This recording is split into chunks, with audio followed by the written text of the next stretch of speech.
Okay, so last video में हमने discuss किया था जब 2 पॉइंट से एक लाइन पास होती है तो हम उसका स्लोप किस प्रकार से निकालते हैं। अब इस वीडियो में हम उसकी डेफिनेशन देख लेते हैं ना। तो ये वीडियो देखने से पहले ये रिक्वेस्ट है आपसे कि प्लीज़ प्लीज़ आप जो पिछला वीडियो है वो ज़रूर देखिए। अगर वो अच्छी से समझ में आएगा तभी ये चीज़ अच्छी से आपको क्लियर हो सकती है। तो ये एक्सपेक्ट करते हुए कि उसको आप पिछला वीडियो अच्छी से समझ चुके हैं, ये वीडियो स्टार्ट करते हैं। तो इसकी डेफिनेशन देखिए क्या है। A slope of a line is the ratio of vertical change to the horizontal change between any two distinct points on a line। अब देखिए इसका मतलब वही है, मैंने आपको बताया कि अगर आप पिछला वीडियो समझ गए हैं तो आपको इसमें कोई दिक्कत नहीं जाने वाली।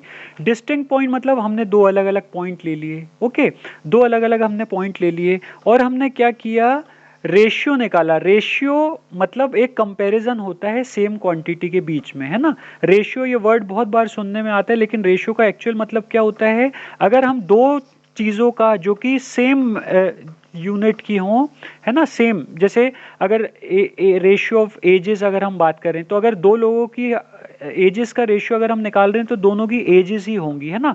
वेट का रेशियो निकाल रहे हैं तो दोनों वेट ही होने चाहिए, मतलब सेम चीज़ों का कंपैरिजन जो है वो रेशियो कहलाता है। तो रेशियो ऑफ वर्टिकल चेंज, अब आप ये देख रहे हैं कि यहाँ पे हमने क्या देखा था, y2 माइनस y1, मतलब ये चेंज ही हो रहा है ना।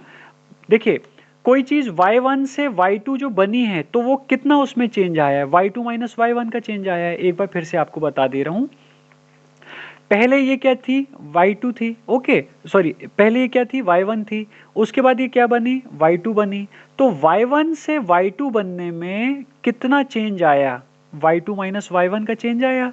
सिमिलरली ये जो चेंज है x2 माइनस x1, ये कैसे आया, x1 से x2 बनने में जो उसको चेंज लगा है वो कहलाएगा हमारा x2 माइनस x1। ओके, तो यहाँ पे देखिए यही डेफिनेशन है कि जब हम वर्टिकल चेंज का मतलब क्या हुआ, देखिए ये वर्टिकल है, ये चेंज वर्टिकली हो रहा है इसलिए इसको वर्टिकल चेंज बोलेंगे, और ये हॉरिजॉन्टली चेंज हो रहा है इसलिए हम इसको हॉरिजॉन्टल चेंज बोलेंगे।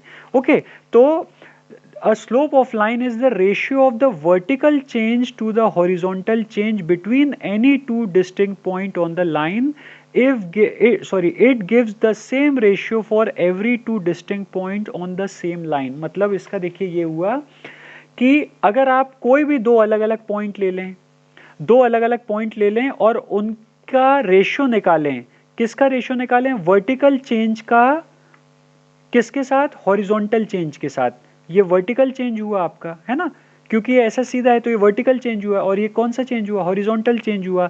तो जब आप कोई भी दो अलग अलग पॉइंट के बीच में वर्टिकल चेंज और हॉरिजॉन्टल चेंज का अगर आप रेशियो निकालें, और वो रेशियो किस प्रकार का हो कि अगर आप कहीं पे भी पॉइंट ले लो, इसका मतलब ये हुआ कि अगर मैंने ए और बी यहाँ पे लिया है तो अगर मैं ए और बी यहाँ पे भी ले लेता तो भी वो सेम ही मेरी जो वैल्यू जो आती, y2 minus y1 upon x2 minus x1, जो आंसर आता वो सेम ही आता। मान के चलिए कि अगर जैसे मेरा यहाँ पे value y2 minus y1 upon x2 minus x1 1 आ रहा है, तो यहाँ पे भी अगर मैं पॉइंट ले लेता ना ए और बी तो भी मेरा आंसर कितना आता, 1 ही आता, उसमें कोई फर्क नहीं होता। इसका ये जो लिखा हुआ है, it gives the same ratio for every two distinct points on the same line, इसका मतलब यही है कि यहाँ और यहाँ ए और बी ना लेके अगर मैं यहाँ और यहाँ ए और बी ले लूँ या यहाँ और यहाँ ए और बी ले लूँ तो भी रेशियो में कोई चेंज नहीं होगा, उसकी वैल्यू हमेशा हमको सेम ही मिलेगी। Therefore स्लोप क्या होता है, vertical change of a line to the horizontal change of line, या फिर इसको कैसे लिख सकते हैं, change in height upon change in width. अब आप ये देख सकते हैं कि ये यहाँ इतना से इतना हाइट में चेंज हुआ और इतने से इतना, ये जो अगर मैं बात करूं, इतने से इतना किस में चेंज हुआ, विड्थ में चेंज हुआ। ये हाइट में चेंज हुआ और विड्थ में चेंज हुआ। तो इसको बस दूसरे ये कह सकते हैं आप, ये दूसरा तरीका है लिखने का कि change in height upon change in width, या फिर स्लोप को कह सकते हैं change in Y upon change in X. मतलब वाई में जितना चेंज हुआ, है ना, y में जितना चेंज हुआ अगर हम उसको x में चेंज से डिवाइड कर दें तो हमारा क्या कहलाएगा, स्लोप। और इसको कैसे लिखा जाता है ये बहुत इंपॉर्टेंट है, del y upon del X. देखिए डिफ्रेंसिएशन की शुरुआत ना यहीं से होती है। आई रिपीट, बहुत इंपॉर्टेंट है, डिफ्रेंसिएशन की शुरुआत जो है वो यहीं से होती है, मतलब यहाँ से आप मान के चलिए कि डिफ्रेंसिएशन का कंसेप्ट शुरू हो जाता है फिर। ओके, तो चेंज इन y, मतलब इस y2 माइनस y1 को आप कैसे रिप्रेजेंट कर देते हैं, ऐसे डेल्टा y से, और x2 माइनस x1 जो है उसको आप कैसे डिनोट कर देते हैं, डेल्टा x से। ओके, वेयर डेल y क्या है, चेंज इन y, और डेल x क्या है, change in x। The smaller triangle delta is read as delta, मतलब ये जो स्मॉलर ट्राइंगल देख रहे हैं इसको क्या रीड किया जाता है, डेल्टा रीड किया जाता है, जो कि एक ग्रीक लेटर है जिसका मतलब होता है चेंज। जनरली हम जैसे एंगल को थीटा से रिप्रेजेंट करते हैं, है ना, जैसे हम एंगल को जनरली थीटा से रिप्रेजेंट करते हैं, वैसी चेंज अगर किसी चीज़ में हो रहा है तो हम उसको डेल्टा से रिप्रेजेंट करते हैं। ये ग्रीक लेटर है। आई होप आपको ये चीज़ क्लियर हो गई होगी। ये जो आपकी डेफिनेशन है ये बहुत इंपॉर्टेंट है, स्पेशली कैलकुलस पढ़ने के नज़रिए से ये बहुत ही ज़्यादा इंपॉर्टेंट डेफिनेशन है। एक चीज़ जो रहती है जो हो सकता है कि आप ना समझ पाएँ, वैसे तो समझनी बहुत इजी है लेकिन फिर भी मैं आपको बता देता हूँ अगर आपको कोई डाउट रहे तो। जैसे कई बार ऐसे स्टूडेंट सोचते हैं कि हमने यहाँ पे y2 minus y1 upon x2 minus x1 को change in y upon change in x कैसे लिख दिया, है ना, तो मैं वो आपको समझा देता हूँ। जैसे मान लीजिए x2 माइनस x1 को मैंने क्या लिख दिया, चेंज इन x। अब देखिए चेंज इन x क्यों कहा मैंने, एक एग्जाम्पल से आपको बताता हूँ। मान लीजिए कोई पर्सन A है ना, उसका वेट आज मान लीजिए 40 kg है।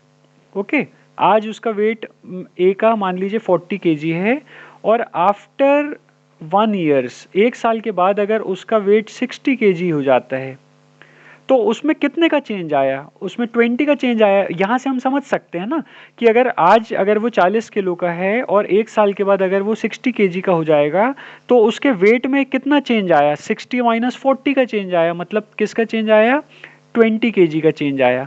तो यहाँ पे मैंने x1 सपोज किया है 40 kg को, और अगर x2 सपोज करूँ 60 kg को, तो चेंज इन वेट जैसे अगर मैं 60 माइनस 40 करता हूँ तो चेंज इन x कितना होगा, x2 माइनस x1 होगा।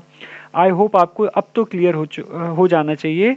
और सिमिलरली चेंज इन y किसके इक्वल होगा, y2 माइनस y1 के। तो इसीलिए मैं यहाँ पे change in y upon change in x मैंने यहाँ पे y2 minus y1 upon x2 minus x1 को लिख दिया। क्लियर। और उसी चेंज को हम डेल y से और चेंज इन y में डेल y से और चेंज इन x को डेल x से रिप्रेजेंट करते हैं।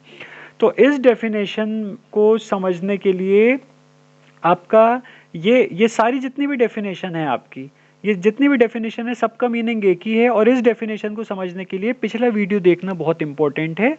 तो अगर आपने पिछले वीडियो अच्छी से समझ लिया है तो आई होप आपको आपको वीडियो भी, ये क्लास भी इजीली क्लियर हो गई होगी। नेक्स्ट क्लास में हम स्ट्रेट लाइन के नेक्स्ट टॉपिक पे बात करेंगे। Thank you.